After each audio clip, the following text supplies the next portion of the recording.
বন্ধুরা, আজ আমি কি রান্না করব সেটা দেখো। এটা কি বলো তো, চিনতে পারছো?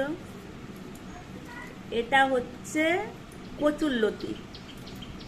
কচুরলতি এখন আমি কেটে পরিষ্কার করে নেব, তারপর এটাকে ভাজা করব। তো দেখতে থাকো আমি কিভাবে কচুরলতি ভাজা করি। ঠিক আছে,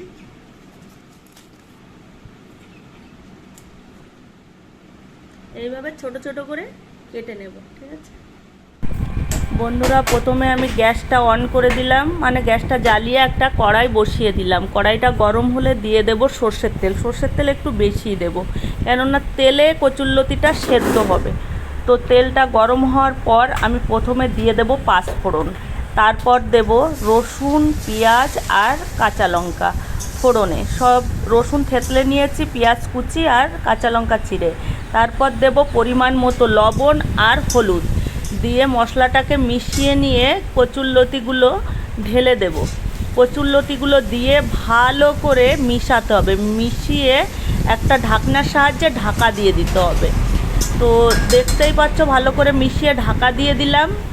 ঢাকা দিয়ে গ্যাসের জোরটা কম করে দিতে হবে।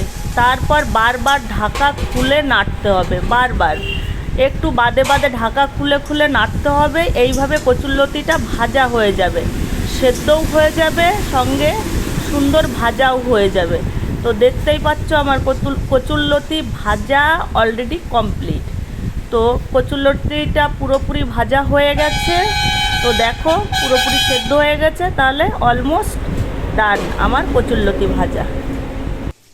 বন্ধুরা, তাহলে দেখেই নিলে আমার কচুরলতি ভাজা সহজ রেসিপি, তাড়াতাড়ি।